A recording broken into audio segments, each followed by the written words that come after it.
Hello, and welcome to the Sisters of the Shire Podcast. I'm Abby. And I'm Ashley.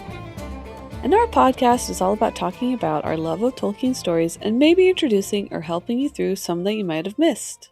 This season, we're covering the Unfinished Tales, Tolkien's extended version / alternate universe / deleted scenes of a lot of the stories from the Silmarillion, plus some bonus content that didn't quite work with the Silmarillion narrative flow. So, whether you've read every book cover to cover, or you're just here because you're curious about Tolkien's other works, or had a hard time reading them, all are welcome. Now let's dive into the Unfinished Tales. Woo! Let's go! Woo woo! So, yeah, summer, trying to record, trying to keep children alive and entertained. Sorry, we've been a little MIA. It's been rough. I'm not gonna lie. Yeah. And then like Abby's mom had to go like break herself, and it's a whole thing. Everyone at my job had to quit. You know. Yes. It's a whole thing. Multiple camps for kids. Mm-hmm. Yeah, it's been, I'll tell you just one thing that like is just funny to me because I'm like, oh, of course. So I learned this summer that my air conditioning in my car doesn't work. So fun.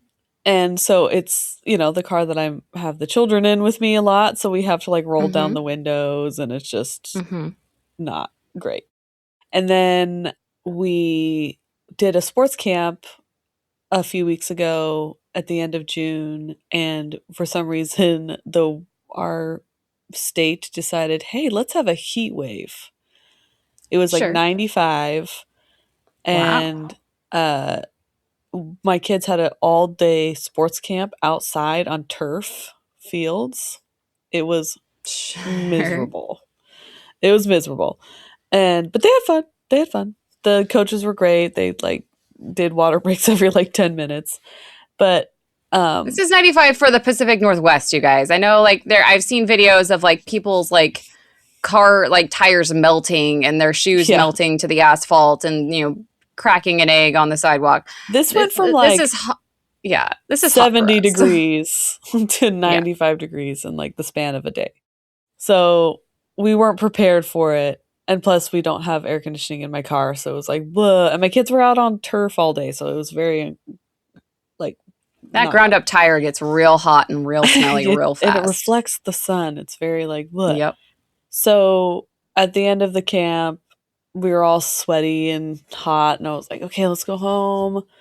Let's cool down, all this stuff, because my house gets pretty cold and with the air conditioning. So we're like, let's go cool down at home. I get home. Why is it not cold in here?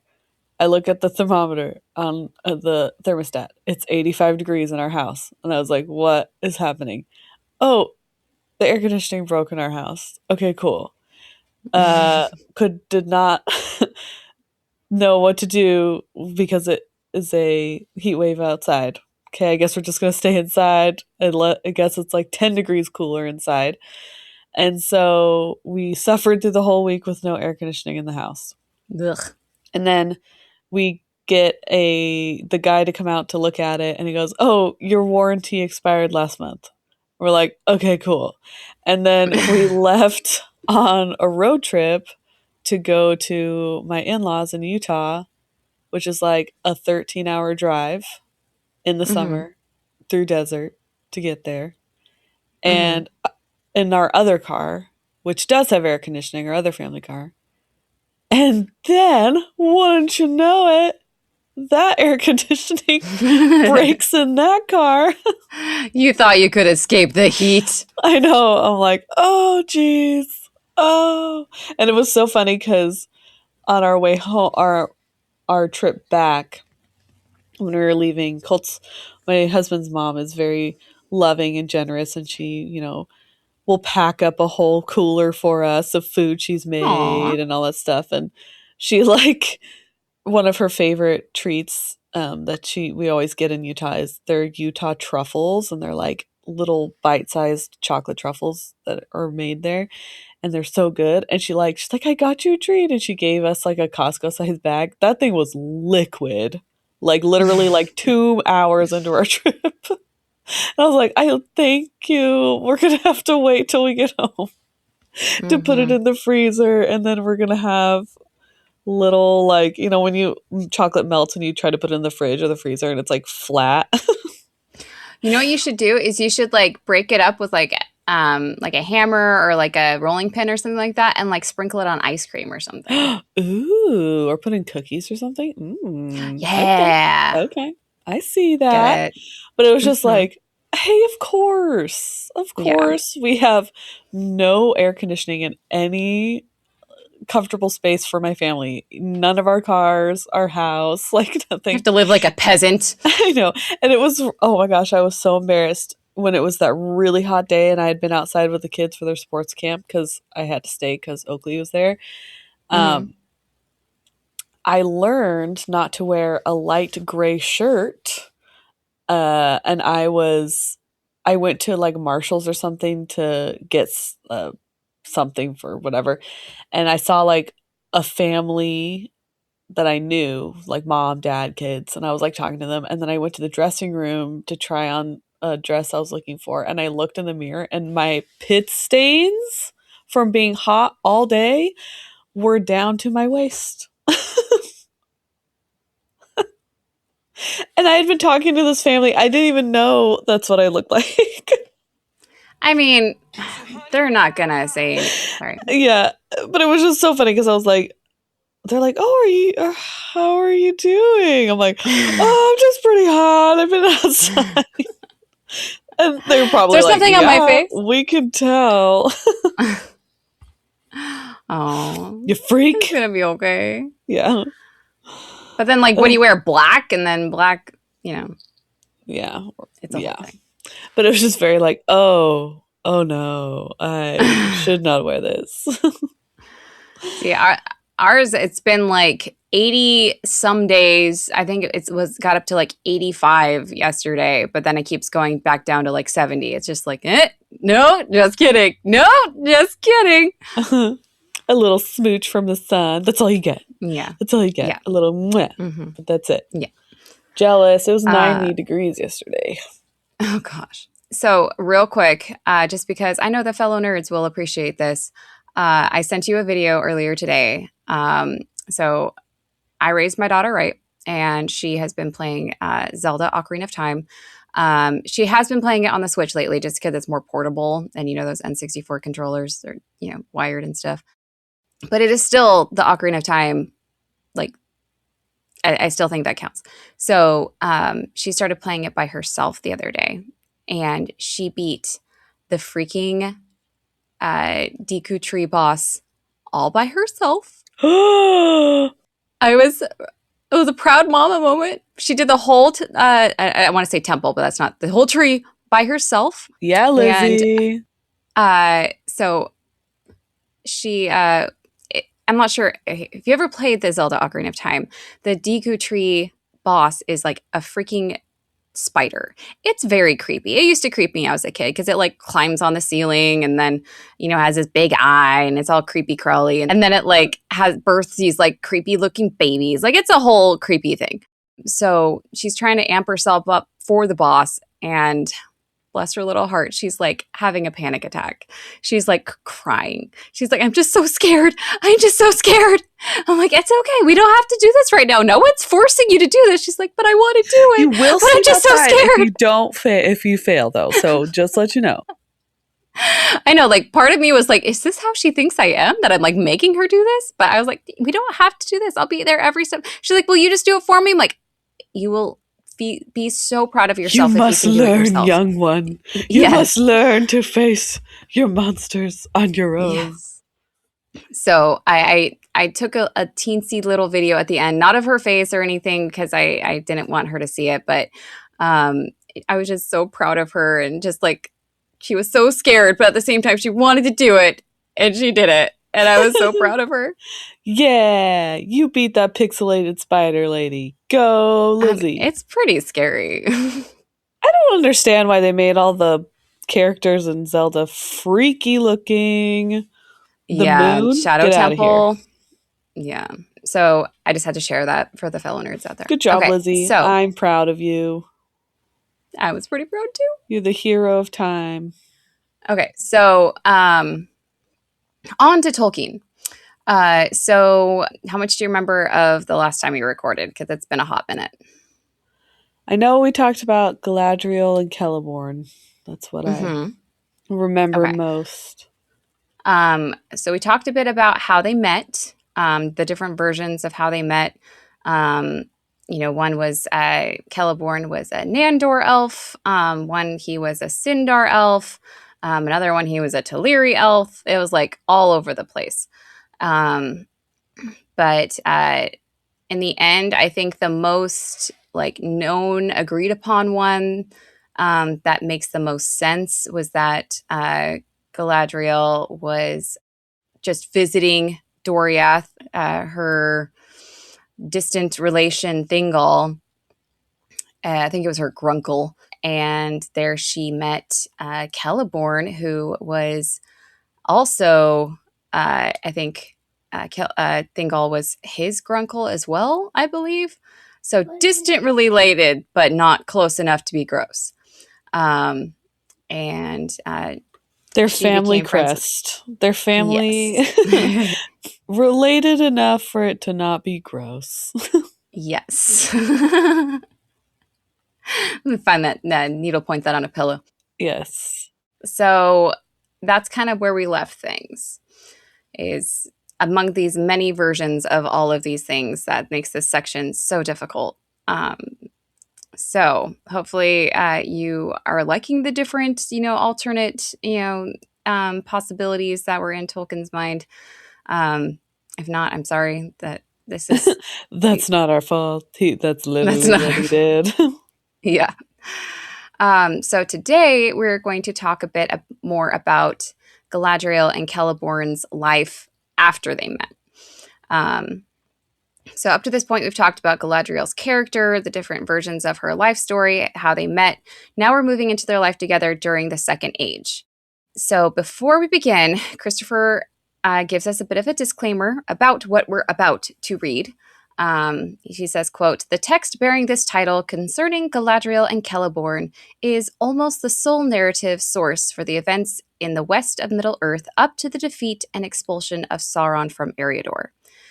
In other words, this chapter is one of our primary sources for what Galadriel and Celeborn were doing during much of the Second Age. The catch is that this text was written fairly quickly and heavily revised over time. Christopher said it's often impossible to tell which ideas belong to Tolkien's original draft and which were added much later, which is why this chapter and this whole section is so confusing. So think of this as more of like Tolkien's notebook rather than a finished chapter, which I think you kind of gotten that impression by now. Yeah. This was his, like, I don't know, finished enough work like The Lord of the Rings or The Hobbit and stuff. It was just like things he needed to get out of his brain. Yeah. Think of it like a storyboard with like, a bunch of like thought bubbles and ideas, but like not a full rough draft. Cohesive, this isn't even a rough draft. Plot. Yeah.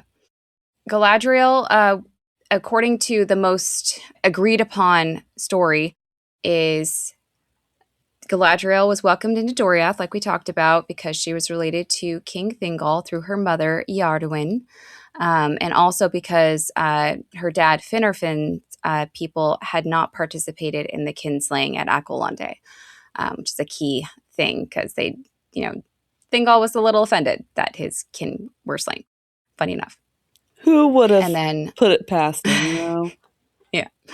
So she lives in Doriath for a while, becomes close friends with Melian, meets Celeborn, who is the grandson of Elmo, Thingol's brother. After the War of Wrath, Galadriel had the opportunity to return to Valinor like many of the other exiles, but, quote, "For love of Celeborn, who would not leave Middle-earth, she did not go west at the downfall of Melkor." So Tolkien admits that this decision was probably influenced by her own pride and desire to remain in Middle-earth, not just for her love of Celeborn, which I feel adds up. Mm-hmm. So later in this version, Tolkien keeps both motivations, that, she did stay because she loved Celeborn, but she also wasn't quite ready to leave Middle-earth behind. And I would say there is a certain element of, we're going to talk a lot about the Rings of Power show in this section, because I can see where they got a lot of their ideas about Galadriel. And I honestly do agree that her kind of revenge story for Sauron is mainly sourced from this. So I don't think that can be counted out as a reason she wanted to stay. I mean, like, I will say with the Rings of Power show, and people will be like, it's not canon, it's not the right timeline, blah, blah, blah. It's like, well, they didn't pull it from nowhere. Like, they had some source, so maybe this is it. Maybe this is where they probably got some of their stuff. Just some ideas, some little snippets here and there. You'll kind of see it. Okay. So she decided not to go back to Valinor. So from there, Galadriel and Celeborn decide to cross the mountains of Ered Luin, which is a part of the Ered Luin Mountains, aka the Blue Mountains. If you look at my lovely map, I bet it's the first map on my little slideshow here. So Ered Luin is at the top left corner. Okay. So if you're kind of describing the scene here, how would you describe where Ered Luin is in respect to Eriador? So let's say if it looks like a map of the United States, I would say that's the Pacific Northwest. That's Washington and Oregon coast. Okay. And what are you? So Ered Luin is where they crossed over the mountains. Yes. That top left corner. And then they're heading into Eriador. And so Eriador would be like the Midwest, like the middle of the United States. If you were saying, let's say, England, Scotland, Ireland, Wales, if you're looking at it that way, you would be, Ered Luin would be Ireland, except Ireland would be connected to the other islands. And Eriador would be like London. Yeah, that's a good way of putting it. So Eriador would obviously, if that sounds familiar, it would be later known as the area where the Shire is. So interesting history of this land in general. So did they know anything about this place? Did they know anyone there? Did they like... I don't think so. I think it was... So what's funny is that they actually pick up some people along the way. Hitchhikers. Because, so there was a bit of, after the War of Wrath, completely reshaped Beleriand into what we know now know as Middle Earth. I know it was Middle Earth, but that's how I differentiate it in my mind. Okay. So there was a bunch of elves that were just like kind of homeless, that maybe had, most of their kin were wiped out in the War of Wrath, or their home was literally underwater now. So they had, by this time, gathered a following of elves. And so they had Noldor elves with them. Think of Fëanor and his rebels, that kind of line. Though I can't imagine there were many left by this point, though. Although I guess technically that could include Gil-galad and Celebrimbor, if you think about it. Okay. So that line. Also some Grey Elves, which are Sindar elves, that would have been from Doriath, which adds up, as they were, that's where they met and had been for a while. Maybe some kin of Celeborn. Also Green Elves, which is one of the many elf groups originally called Teleri, but eventually stopped for some reason or another before they made it to the coast. Either they were too scared to cross the mountains, got distracted by a pretty waterfall, got bored waiting for Thingol to come back after being in his love bubble. These guys stopped and settled in an area called Assyrian, which would make sense if you look at the second map on the outline. So the left map is during the First Age, so before the War of Wrath, when it's still Beleriand. So you see Ered Lindon, that the Blue Mountains past there, and you see Osiriand in the bottom. But after the War of Wrath, Osiriand is kind of gone. It's there a little bit, but it is now on the coast. So it kind of makes sense. Was there a coast there before? Like, nope. Okay, all right. Yep. So it makes sense that if Celeborn and Galadriel were crossing Ered Lindon or Ered, Luin into Eriador, that they would have been near that Osirian area. So that's where they could have picked up some green elves along the way. It sounds like you're go to the store, pick me up some green elves. So I want you to notice, how dramatically the coastline changes between the First and Second Ages.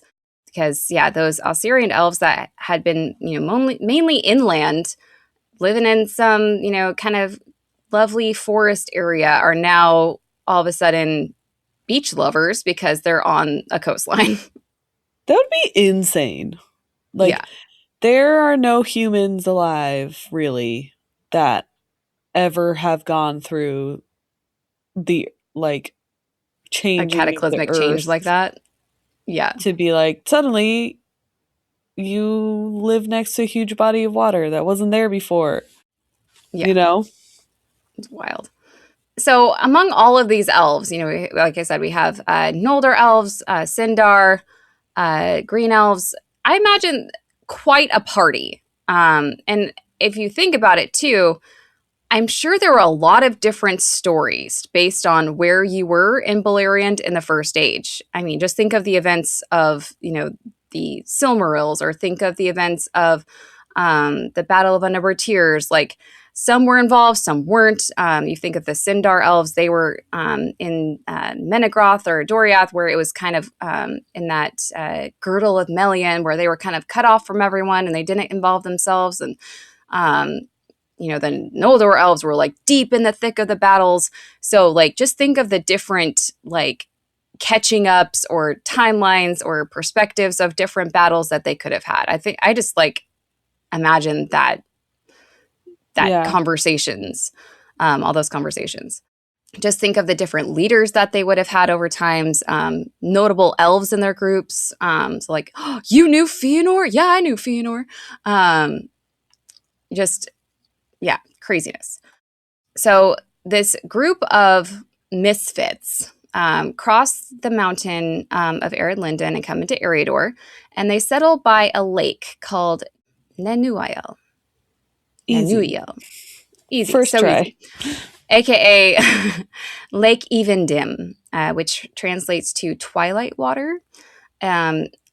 Ironically, it's also next to the hills of Evendim, aka Emin Uiel, which translates to Hills of Twilight or Evening of Twilight, which is kind of cool because this would eventually be near the north farthing of the Shire, that place we all know and love, the Shire.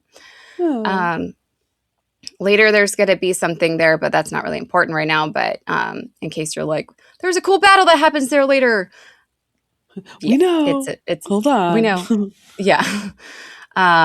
So they lived here until they became known as the Lord and Lady of Eriador, which is wild to think that. I mean, imagine Galadriel meeting Frodo and being like, they know this. They grew up in the same, not grew up, but they lived in the same areas for a long time. They probably, it's like those older people. They're like, where do you live? And you tell them, they're like, I remember when that was all forest. Yes.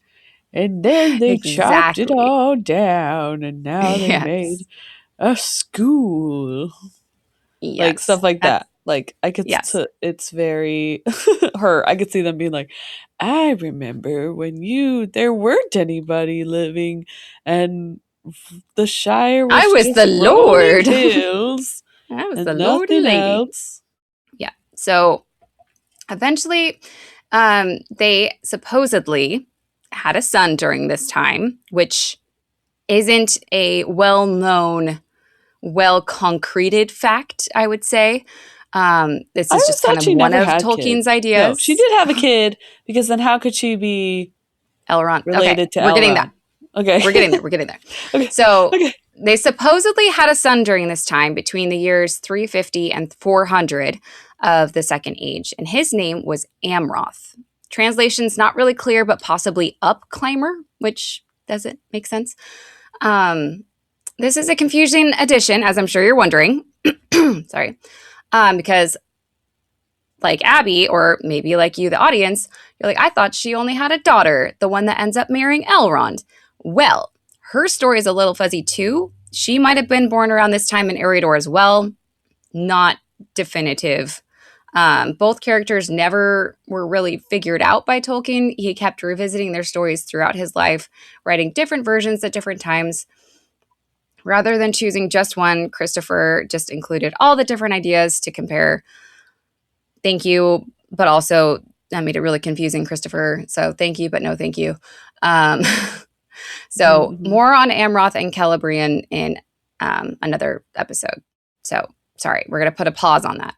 So here are Galadriel, Celeborn, and their supposed son Amroth, and their possibly born or maybe not yet born baby Celebrimbor, just chilling in Eriador, when all of a sudden Galadriel becomes aware of the fact, maybe she's like, what's that smell? I have the spidey sense. No, Sauron is... What is the Star Wars quote? I've felt... what does Darth Vader say? What is that? When he I have a bad feeling. When he senses Obi-Wan Kenobi's on board, and he's like, a presence I have not felt in... And then he just runs off. Yes. He doesn't even finish. Yes, that is exactly what happened. I like it. So Sauron is back, and he is up to no good. Quote, since Sauron had as yet no single name, and his operations had not been perceived to proceed from a single evil spirit, prime servant of Melkor, she perceived that there was an evil controlling purpose abroad in the world, and that it seemed to proceed from a source farther to the east, beyond Eriador and the Misty Mountains. So, again, very Rings of Power, right? Because nobody else thinks this is Sauron. Sauron, like, climbed into a hole. He's gone. We don't know where he is. He somehow escaped the roundup after the War of Wrath because he said he was going to be nice or whatever.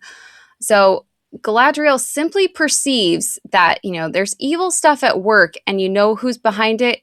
That's Sauron, dude. So, of course, Galadriel wants to go kick Sauron's butt. R.I.P. Finrod. He's got to get revenge. So they all go east as well. Like, that's where the source is. We got to go hit it. So, family road trip.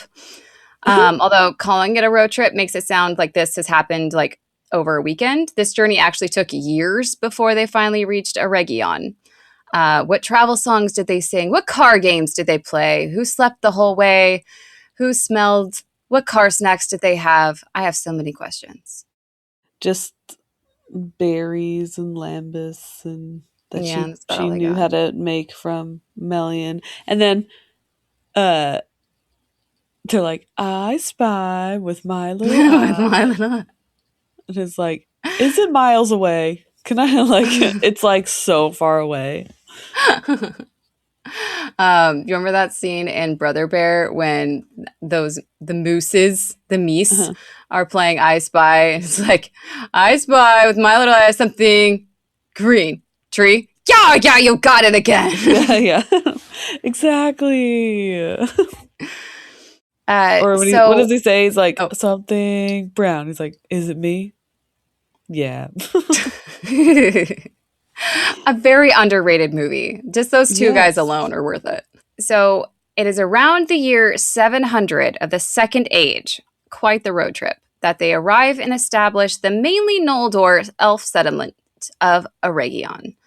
Now, if you remember Eregion, different than Eriador, they both kind of sound similar and look similar, but Eregion is the kind of artistic guild / settlement that's in the Rings of Power, where Celebrimbor was like doing his artistic stuff.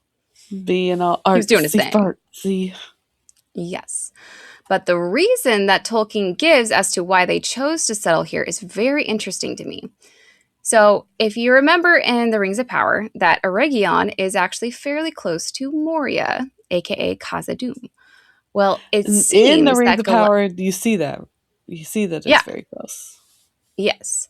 Well, it seems that Galadriel actually had some kind of friendship with the dwarves where she was living before in Ered Linden. This was because the ancient dwarf cities of Nogrod and Belagost were in the mountains of Ered Linden. So she already had a good relationship with them. And if you're wondering, why does Nogrod and Belagost sound kind of familiar, but I don't quite remember.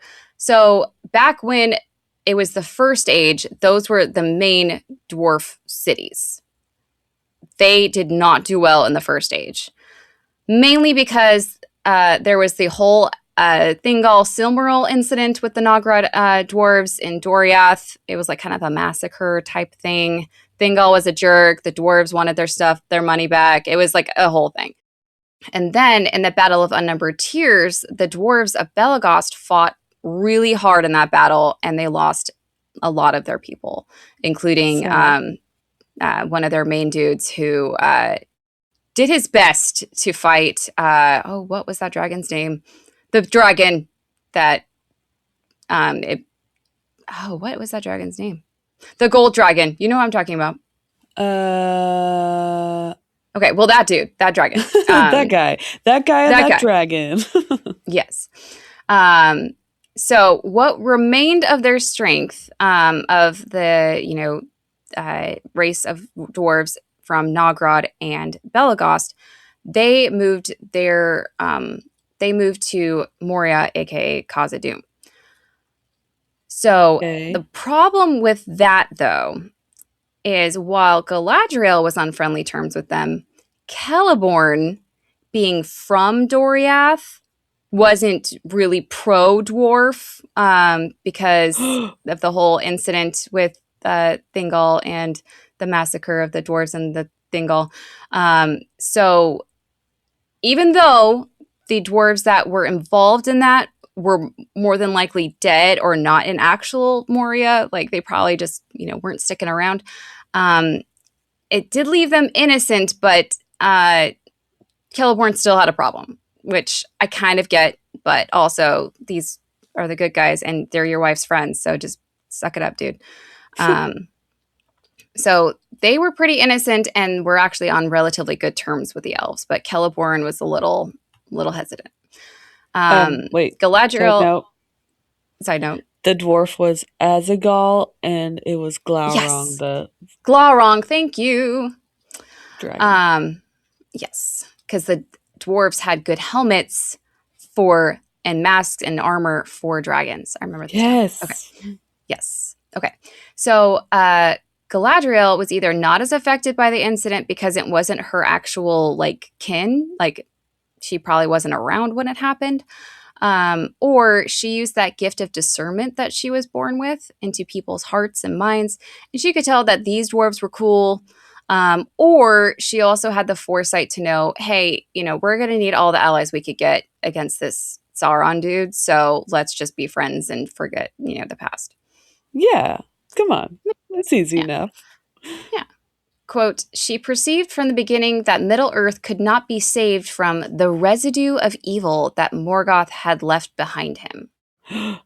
The residue of evil. I know. I really like that term, too. So Galadriel also kind of saw herself in a commander role, which is interesting to think about, but also Rings of Power vibes, right? And thought that the dwarves would be the best soldiers to combat the orcs. They are pretty sturdy. Yeah. So on top of all of that, Galadriel was also of the Noldor race, a race of elves known for their craftsmanship, which they had in common with the dwarves, which is why it also makes sense that Galadriel and Gimli were such friends, that she would just, was nice to him, while the other elves maybe were Sindar elves and had a bad taste in their mouths about elves, or about dwarves. Kind of makes more sense now. Rude.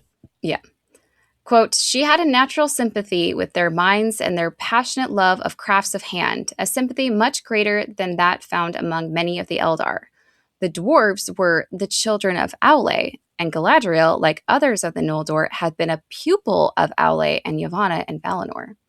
So they both were like, that's a cool dude. I learned from that guy. Like, oh, that guy made me. So it was like a love of Aule that really, united them together.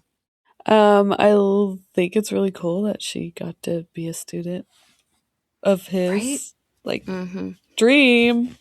Right. So speaking of elves that love dwarves, we are going to be reintroduced to a character that is new to this story, but that we have known for some time, Celebrimbor. Now, it's been a long time since we talked about Celebrimbor in this, in the books. Because there are actually 2 variations of Celebrimbor's origin story that I find very interesting. So version 1, and I think this is the only place that it's mentioned, this version, is that Celebrimbor was the greatest artificer or craftsman or inventor of the kin of Turgon and had survived the downfall of Gondolin, Turgon being one of the sons of Fingolfin, the brother who just wanted Fëanor's love, Galadriel's, I guess, uncle is Fingolfin, so they're cousins. So that is one idea, is that he was of the kin of Turgon and just managed to survive the very, very sad downfall of Gondolin. Version 2, probably the most well-known, is that he was the son of Curufin, one of Fëanor's many sons, and had become estranged from his jerk-faced dad when Curufin and Celegorm were banished from Nargothrond and just stayed there in Nargothrond. Kind of a quick side note of that story, just for context, because I think it's important later as his personality. If you remember, Curufin and Celegorm were banished from Nargothrond after they basically tried to hijack the kingdom for themselves.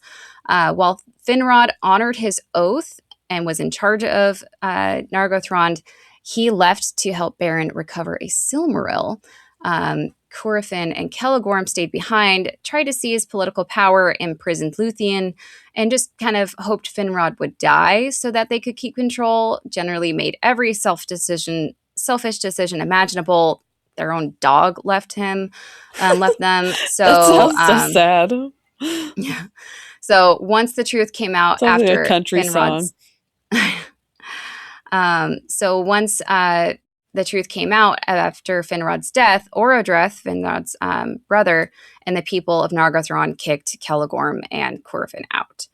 And then the idea is that Celebrimbor was also there and sided with Orodreth and Finrod, and were like, yeah, that was a really jerk thing to do. Yeah, get out of here. I don't know you. So they were kind of estranged from each other. Either way, either version, whether he was, living it up in Gondolin or he was in Nargothrond, it is agreed that he was a Noldor elf and he was a great artificer, and he is at this point in time in Eregion. What is also agreed on is that Celebrimbor, quote, had an almost dwarvish obsession with crafts, and he soon became the chief artificer of Eregion, entering into a close relationship with the Dwarves of Khazad-dûm, among whom his greatest friend was Narvi. Which is why... Narvi! He's in the Rings of Power. Yeah, exactly. Which is why it says on the doors of Moria, I, Narvi, made them. Celebrimbor of Holland drew these signs, which is in the Fellowship of the Ring. Both elves and dwarves had great profit from this association, so that Eregion became far stronger and Khazad-dûm far more beautiful than either would have done alone. So it was like a really mutual beneficially relationship. And in case you were wondering, Holland was the name that the men used for the area known by the elves, and I'm assuming by the dwarves as well, as Eregion. And that was due to the Eregion abundance of and holly Holland trees. are the same thing? Correct. Okay. And that's because there was a bunch of holly trees that grew there. So Holland, holly. What I think is important to note here is why the version of Celebrimbor being Curufin's son is the version that worked the best and is therefore the most well-known. Again, sorry for the Rings of Power mention here again, But I really love the idea of how much the idea of being Fëanor's grandson played a role in Celebrimbor's life. You know, Fëanor, the elf who invented the Silmarils. That's some big shoes to fill. Plus, a minor detail that the separation from his jerk-faced dad, Curfin, and his uncle Celegorm, I really do think had a role in his personality as well, because think of how much that would have affected his sense of morals and wanting to always do the right thing, which I feel is really a key to Celebrimbor in the Rings of Power. I think they really nailed that.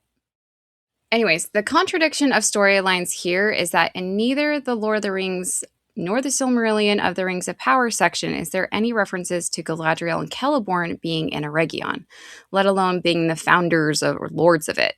In fact, the texts show more support that Celebrimbor is the Lord of Eregion.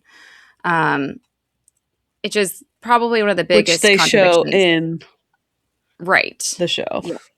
Yeah. Earlier published works make Celebrimbor the central figure in Eregion, like in the show, while this later version gives Galadriel and Celeborn a much larger leadership role. It's a great example of he never fully settled on what he was going to do, because it's said that Galadriel and Celeborn arrived to settle Eregion in the year 700 of the Second Age, and now in the year 750, they're going to start building one of the main cities of Eregion. I guess Eregion's more of a settlement, and then we have a city, Ost Enithil, fortified city of the elves.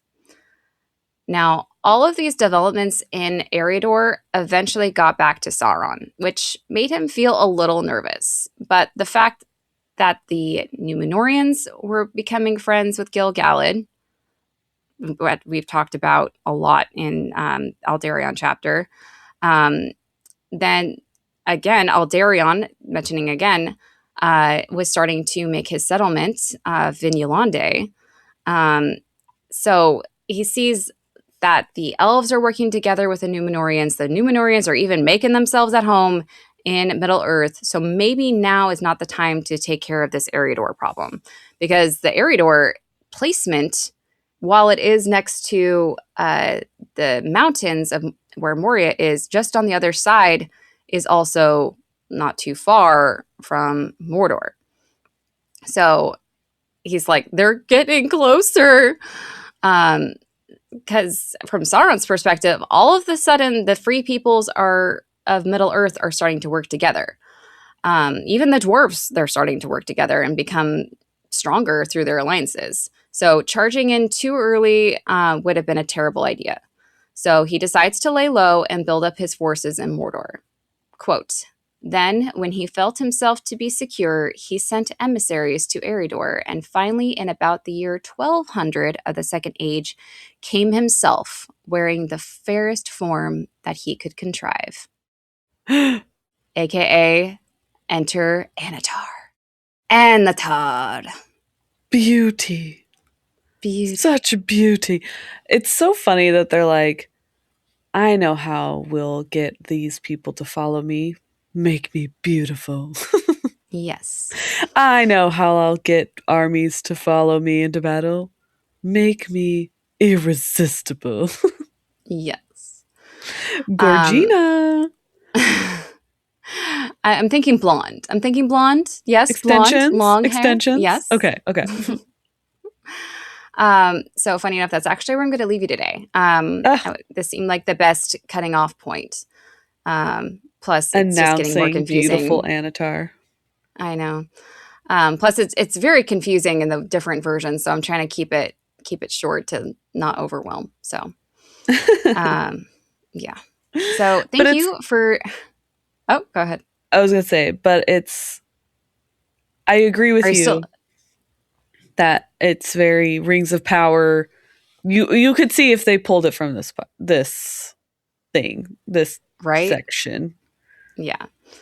And I think that's one of the beauties of this section actually, is because there was no defined, if you thought of, okay, we're going to make a video or a movie on the Silmarillion, has a very defined narrative, But if you didn't have the rights to the Silmarillion, there is no way that you could, like, you know, kind of squeeze around, skirt around the events because they're set in stone.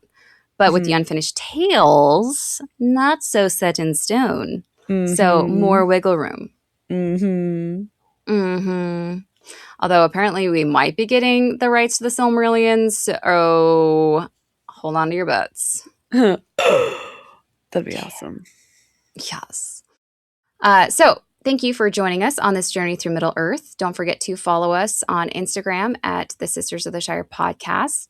Big thank you to our patrons, Dan, Kevin, Victoria, Avery, Ryan, and Todd. You had your big entrance today. Yeah. Your support. Hey.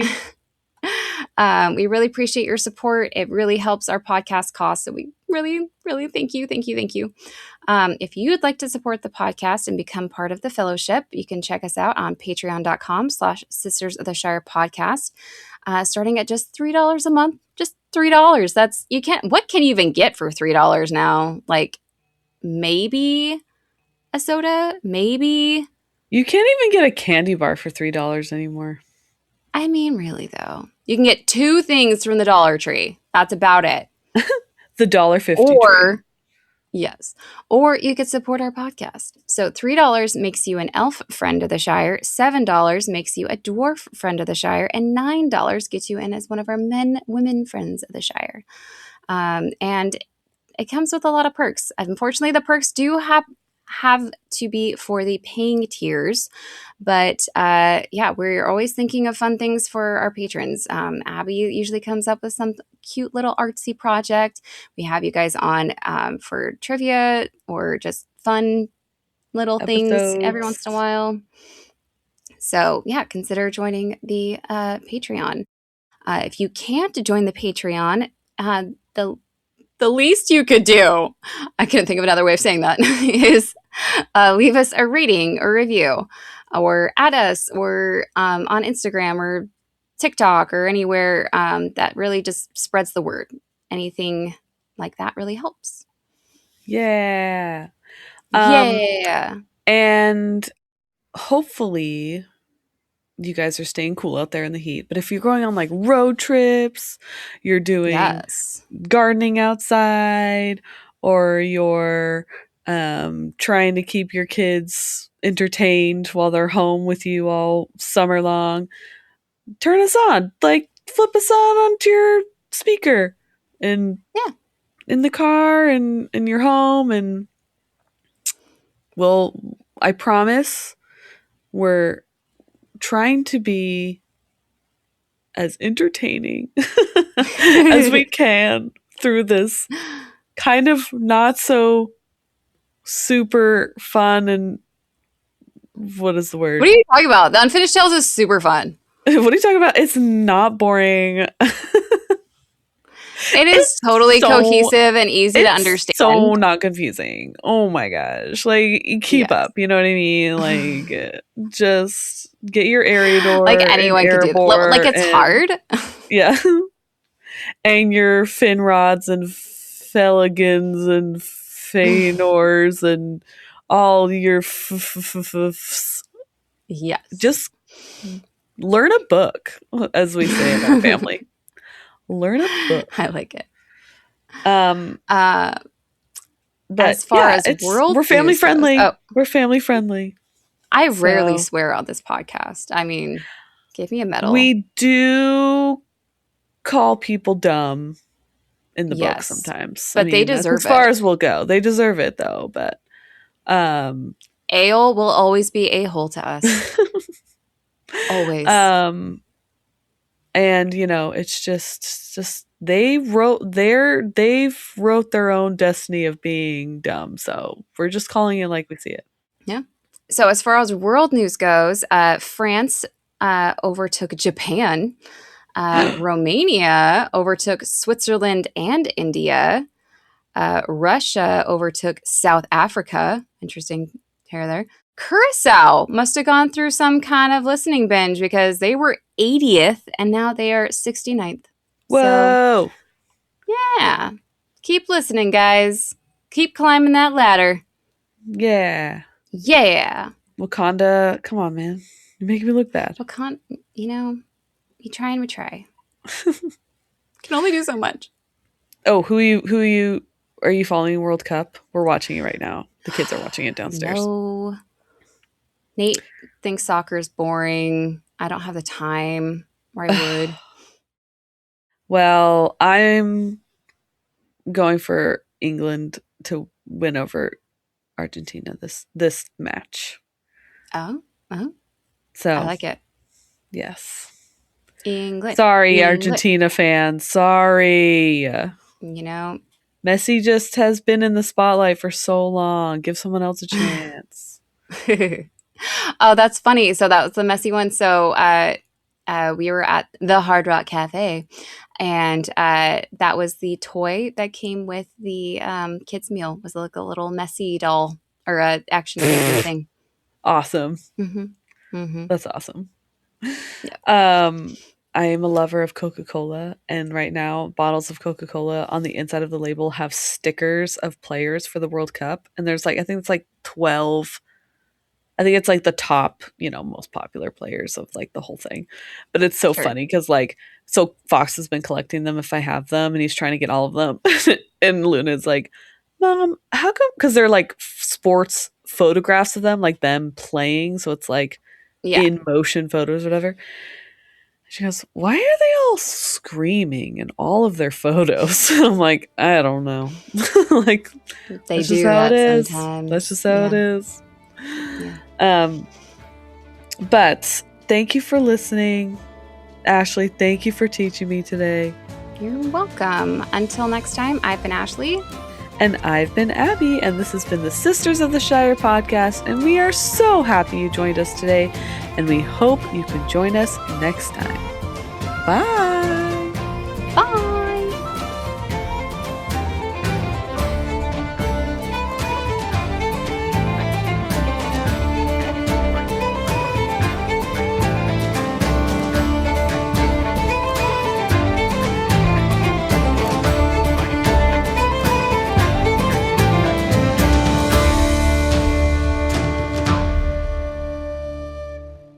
Thank you for teaching me a day. Yay!